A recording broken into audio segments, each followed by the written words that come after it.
बिस्मिल्लाहिर्रहमानिर्रहीम। अस्सलाम वालेकुम। मुअज़्ज़िज़ दोस्तों, क्या आप जानते हैं कि जब अल्लाह ताला ने हज़रत आदम अलैहिस्सलाम को ज़मीन पर उतारा तो हज़रत आदम अलैहिस्सलाम ने अपनी नस्ल कैसे बढ़ाई, अपने बच्चों की शादियाँ कैसे की, इस वीडियो में आप जान सकेंगे। वीडियो मुकम्मल देखिए। चैनल पर नए हैं तो चैनल को सब्सक्राइब कर दीजिए। अल्लाह ताला कुरान पाक में फरमाते हैं, और हमने इंसानों और जिन्नों को अपनी इबादत के लिए पैदा किया। हाफिज इब्ने कसीर रहमतुल्लाह अलैह लिखते हैं कि जब हज़रत आदम अलैहिस्सलाम ज़मीन पर आए तो अल्लाह ताला ने उनकी नस्ल बढ़ाने के लिए हज़रत आदम अलैहिस्सलाम के लिए ये जायज़ करार दिया था कि वो अपनी औलाद में से बेटी और बेटे की आपस में शादी कर दें, इसलिए कि ये उस वक्त के हालात और इंसानी नस्ल चलाने के लिए अल्लाह की हिकमत का तकाजा था। लेकिन उनके यहाँ हर बार एक बेटा और एक बेटी इकट्ठे पैदा होते थे। इस तरह वो बच्चों की शादी उन बच्चों के साथ करते थे जो उनके अलावा दूसरी बार में पैदा हुए हों। गोया हर मर्तबा के हमल से पैदाशुदा लड़का लड़की बाहम हकीकी बहन भाई की तरह थे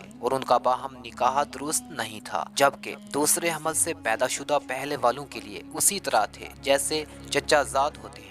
यही वजह है कि काबिल ने हाबिल से इख्तलाफ किया, क्योंकि काबिल के साथ पैदा होने वाली लड़की खूबसूरत थी जबकि हाबिल के साथ पैदा होने वाली लड़की कबूल सूरत थी। और काबिल का इसरार था कि इसका निकाह उसके साथ पैदा होने वाली लड़की के साथ किया जाए, जबकि ये हुक्म खुदावंदी के खिलाफ था और काबिल अपने मौक़िफ़ में नाहक था। इसी के फैसले के लिए आदम अलैहिस्सलाम ने दोनों बेटों को कुर्बानी पेश करने का हुक्म दिया और काबिल का नाहक होना वाज़े हुआ। हाफिज इब्ने कसीर रहमतुल्लाह अलैहि नाकिल हैं कि सद्दी रहमतुल्लाह अलैह अपनी सनद के साथ रिवायत करते हैं कि हज़रत इब्ने अब्बास रज़ी अल्लाह ताला अन्हुमा और हज़रत इब्ने मसूद रज़ी अल्लाह ताला अन्हु और दूसरे सहाबा रज़ी अल्लाह ताला अन्हुम ने रसूल अकरम सल्लल्लाहु अलैहि वसल्लम से नकल किया, आदम अलैहिस्सलाम के यहाँ जो भी बेटा पैदा होता तो उसके साथ बेटी जरूर पैदा होती, तो उस बच्ची के साथ पैदा होने वाला बच्चा दूसरे बच्चे के साथ पैदा होने वाली बच्ची से शादी करता। मुअज़्ज़िज़ दोस्तों, उम्मीद करता हूँ आपको ये वीडियो पसंद आई होगी। वीडियो को करें लाइक, शेयर और इस तरह की तारीखी वीडियोस देखने के लिए हमारे चैनल को सब्सक्राइब कर लीजिए।